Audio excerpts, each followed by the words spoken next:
E aí, pessoal, tudo certo com vocês? Aqui é o professor Denilson Seixas, bem-vindos ao canal. Hoje nós vamos trabalhar sobre estratificação social. Essa palavra estratos tem a ver com camadas. Então, é a formação de pessoas ou grupos em camadas sociais, que estão organizados de forma de uma hierarquia, que estão superpostas, né, dentro de uma sociedade. Então, como isso acontece? Através do papel que a pessoa exerce na sociedade, das atividades que ela está, né, da posição social que ela se encontra, da renda, por exemplo. Então, são vários fatores que envolvem esta situação de condição, né, de estar distribuídos em camadas sociais. E por que isso é importante a gente estudar? Porque a gente pode compreender melhor as relações de poder, quem é que está numa condição de mando e por que isso ocorre, por que o outro grupo ou outra pessoa está numa condição subalterna, por exemplo. Então é bem significativo a gente compreender isso. E nós vamos trabalhar com 3 tipos de sociedade. A primeira, a sociedade de castas, que havia na Índia, depois os estamentos medievais e, por último, as classes sociais, então, certo? Bom, em castas, né, na situação das castas indianas, era uma hierarquia rígida, porque não havia mobilidade social, não havia possibilidade de mudança de posição social. O que dava condição a pessoa pertencer a uma casta ou outra era a condição de nascimento. Então, se uma pessoa nascesse numa determinada casta, ela ficaria a vida toda na mesma casta, na mesma condição, né? Então, se a gente fosse fazer uma hierarquia social, se a gente fosse fazer uma pirâmide social, a gente poderia colocar lá no topo da hierarquia os brahmanes, que eram os sacerdotes, abaixo os kshatriyas, que eram os guerreiros, mais abaixo os vaixás, que eram comerciantes, artesãos, camponeses, abaixo deles os sudras, que eram os trabalhadores manuais, aqueles que faziam o trabalho servil, e fora dessas castas estavam os párias, que eram os chamados também de intocáveis. Eram os excluídos da sociedade, então exerciam tarefas que as outras castas não queriam fazer, né? Os trabalhos mais perigosos, os trabalhos mais simples, ficavam para os párias. Então eles eram excluídos de direitos, certo? Então havia essa condição na Índia. O sistema de castas ele foi abolido em 1950, mas existe todo um preconceito em relação aos descendentes dessas pessoas ainda, né? Bom, o outro sistema é o sistema de estamentos, ou também chamado de ordens ou estados medievais. Então havia 3 ordens, ou 3 estamentos, ou também chamado de 3 estados. E isso, então, muito em função da Igreja Católica, que no período medieval era a principal instituição, a instituição de grande poder que influenciava na política, na economia, na área social, na religião. Então, ela começou a ter muito poder devido a vários fatores, né? E com isso, então, estava no topo da hierarquia social o clero, ou os integrantes da igreja, que eram também chamados de oratores, aqueles que fazem a atividade espiritual da sociedade. Abaixo estavam os nobres, que eram os belatores, aqueles que fazem atividade bélica, atividade de guerra, de segurança da sociedade. E por último, então, os servos, que eram os laboratores, que estavam, né, que exerciam o trabalho laboral, que faziam esforço físico, então os camponeses, né, os servos, certo? E os servos pagavam muitos impostos. Além de trabalhar muito, pagavam impostos, por exemplo, metade da produção tinha que destinar ao senhor, tinha que pagar impostos por utilizar as ferramentas de trabalho que pertenciam ao senhor, ou seja, uma série de tributos.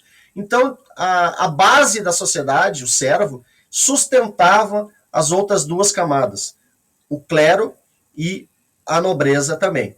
Então, era uma condição de desigualdade, certo?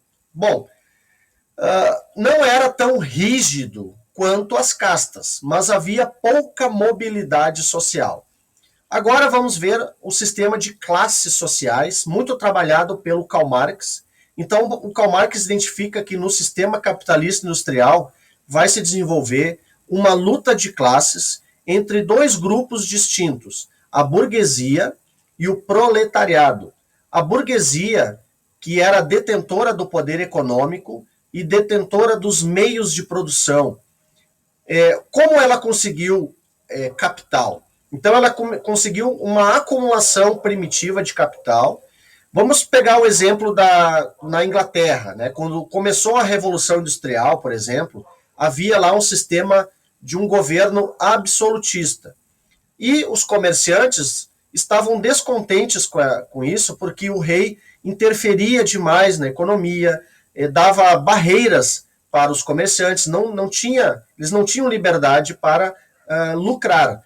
Então, o que eles fizeram? Procuraram derrubar o absolutismo e, com isso, formaram uma monarquia parlamentarista.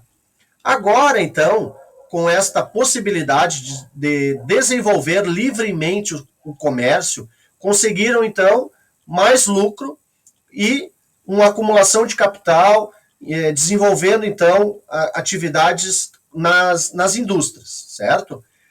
Já o proletariado, ele não tinha essa possibilidade de acumulação de capital e ele só tem a sua força de trabalho. Então, ele vende essa força de trabalho para o burguês e esse trabalho vira também uma espécie de uma mercadoria, porque ele vende a sua força de trabalho em troca de um salário. Né? Então, existe esta desigualdade, esta luta de classes, porque a burguesia quer manter os seus privilégios, a burguesia quer se manter numa posição de comando, né, de detentora dos meios de produção, de detentora do poder econômico. E o que são os meios de produção? Os meios de produção, por exemplo, dentro de uma fábrica, o prédio, o maquinário, o computador, né, todo os instrumentos utilizados para a produção, então faz parte da burguesia. A burguesia que detém isso. Né? Outra situação importante é sobre a questão da divisão social do trabalho. Então existe um filme chamado Tempos Modernos, do Charlie Chaplin, que mostra muito bem isso. O Chaplin ele está numa linha de montagem, fazendo uma execução de uma tarefa, e acima dele tem o chefe imediato, e acima do chefe imediato está o dono da empresa.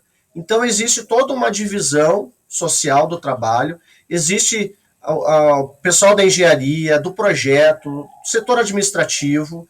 Então cada um exerce uma situação diferente. Um tem mais poderes, outro nem tanto, né? Outra situação importante em relação a isso é o trabalho alienado. Então, Karl Marx também trabalha muito esse conceito, onde, neste exemplo que eu citei para você sobre o filme Tempos Modernos, o Chaplin ele está numa condição de operário e ele é um executor de tarefas. Ele não tem controle sobre o processo de produção, ele não pode opinar para mudar alguma coisa, ele somente é um executor de tarefa. E ele não sabe, naquela linha de montagem, ele não sabe o que vem antes e nem o que vem depois. Então ele não tem noção do todo. Ele só conhece aquela parte que ele está fazendo, que ele está executando. E quem é que faz toda a parte, então, de cuidado ali, de colocar à disposição das máquinas, o layout, são outras pessoas. É a engenharia, é o projeto. Então, o operário, ele não tem controle sobre o processo de produção, ele somente executa aquela tarefa. Então, este é o chamado trabalho alienado.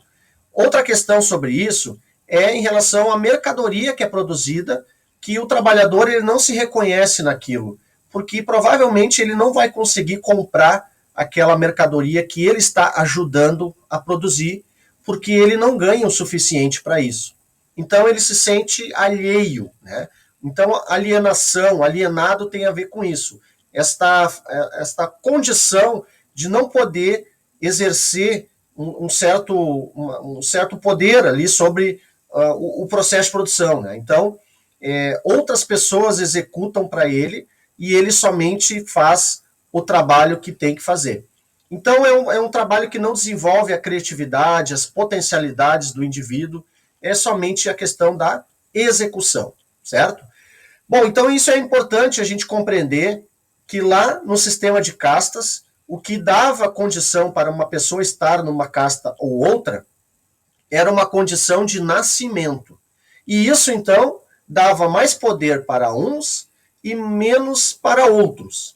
No sistema de estamentos medievais, o poder da igreja, o poder da nobreza, é que também dava essa condição a eles. E o servo ficava trabalhando e pagando impostos. Nas classes sociais, com esta condição da burguesia de poder acumular capital e possuir, então, os meios de produção e colocar o proletariado a trabalhar para ele, certo? Então existe, inclusive, até uma ideia, né, de que o trabalhador, ele produz, mas não consegue o lucro. E a burguesia não produz e consegue o lucro. Então, é uma situação de desigualdade que existe na sociedade em vários períodos, de acordo com a organização de cada uma, então. Certo? Bom, então era isso por hoje. Agradeço a vocês por estar aqui. Muito obrigado e até o próximo vídeo aí, então. Certo? Tchau, tchau.